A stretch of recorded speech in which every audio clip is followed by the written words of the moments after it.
I just want to express, you know, our thanks, my thanks for what you did in World War II and the spirit of 45, because that has made a wonderful world for, I have a daughter, and for my daughter, and for me, that we may not have had and would not have the wonderful life, or that she would not have the wonderful life that we all have today.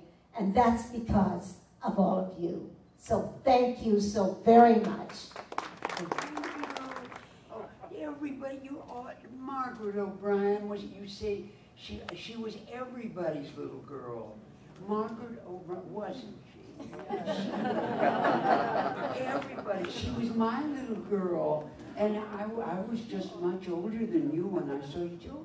Hello. And Carol was our wonderful, wonderful star that would make everybody realize that they could have a little bit of life and a little bit of fun during all those hard times, because she would bring us such wonderful, wonderful musicals, and all those musicals that I saw that I was just in awe. Did you like them? I loved them. There was only one Carol Channing, and is only one Carol Channing. There'll never be another like her. Carol, do you remember what you were doing on that day? Yes. I was in Danny Kaye's, I believe it was his first musical. It was the beginning of Danny Kaye, and it was called Let's Face It, and the whole show was about being in uniform and let's face it, it's not so bad wearing a uniform, and that was the theme of the show. And Danny did anyway, Danny, we all went to the USO every night, which was only a few blocks, after every show and after every matinee, between matinee and evening show, we would go there and dance with the soldiers, with the boys. Oh, they were dear. They were wonderful. And it was Eve Arden. I was understudying Eve Arden at the time, and she just mothered those boys. She was adorable, and she mothered me too. But I would understudy Eve, and then Lucille Ball used to go there, and we would, well, anyway, that day we would beat it fast to the USO and danced with everybody and told them how grateful we were. Oh, they were so dear, those boys. Weren't they wonderful? Oh, Rhonda, you. And that day, let me see, on that, and then, well, I can't think of what else except we stayed right there and just kept talking with them and feeding them. Those were great days and hard days, weren't they? Yes. Well, we all were rationed and all that. We didn't have eggs. We didn't have meat. We didn't care. We just sent it straight overseas. I remember my husband now, Harry Collegian. I know that he was sent. He had graduated from the University of San Francisco, and he was sent on board ship and into Japanese-infested waters, and that was so woo. And German, and well, anyway, he came back and oh boy, that was wonderful when he was there. Rudyard Kipling was either in his cups Mandalay. The road to Mandalay they stuck it on. And he said Rudyard Kipling was absolutely drunk when he wrote The Road to Mandalay. There were no flying fish. There was nothing to do with the poem. The Japanese were there. Yes, the Japanese. Oh, I see. Oh, well, that wasn't comfortable, no. Well, and these sleeping giant rose and rose, and we got so powerful. It was tremendous what we could do, and none of it. We were quite contented after the Great Depression. I mean, we were happy to just have survived the Depression.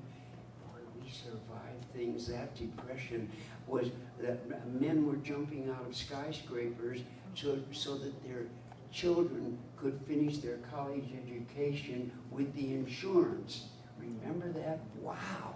And people were, and we all knew that. They were just, and they were committing suicide so their children could have that advantage of looking after it was, and finally, we entered the war. Oh, and Winston Churchill, you were there in London at the time that an officer, they couldn't get money from the United States of America, from Roosevelt or from us, and he said, look, we've got to get rid of everything. We got to cut everything.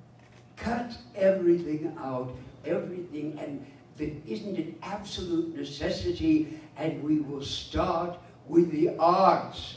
And this is during the war. And Winston Churchill stood up from the audience and said, then what are we fighting for? Isn't that Winston? No, isn't that? Oh, what are we fighting for? It's our identity. It's who we are. It's our character. Right. And if we don't know what it is without the arts. Okay, Rhonda, do you remember what you were doing on this day? Oh golly, I was trying to think. You mean the 45, right? Mm-hmm. I was filming. I had finished doing Spellbound at David Selznick's. The war took away my young husband for about 2 years. I didn't see him, and I was working then, and we were only needing to work. So I did Spellbound with Hitchcock and Selznick, and then it came out in 45, and I went over to RKO, where we were doing a film called Spiral Staircase, and I remembered that at that time they put the screen on the television, and everybody was calling everybody in to see what was on the screen, and I went, what's happening? What's happening? The war is over. Well, we were hysterical. Everybody was just, their mouths open, and all I could think of was when my young husband was going to come home, and it'd been a long time.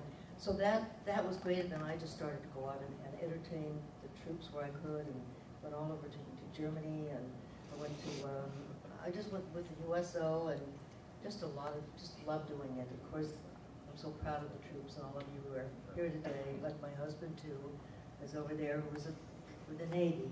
Daryl, you should come over here too. Oh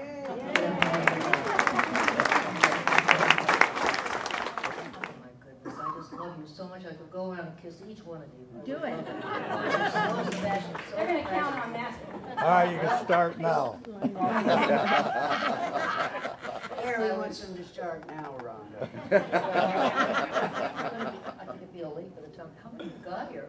We've got a lot of them. Beautiful people who've served our country. That I was in hospitals and singing for them, and went to Panama, entertained the troops in Panama, and then went into Germany and sang there and met all the troops. They were just great people, and to see some of them that were really sick, but just to touch them, and kiss their cheek, and give them a hug, and it just seemed to lift me, and it would lift them too. So the memories of that war, I'm so grateful that so many served it so beautifully our country and our American people, and to know that this day has come and we're going to celebrate. That's right. So thank you for coming, all three of you. Thank you. It's just been wonderful.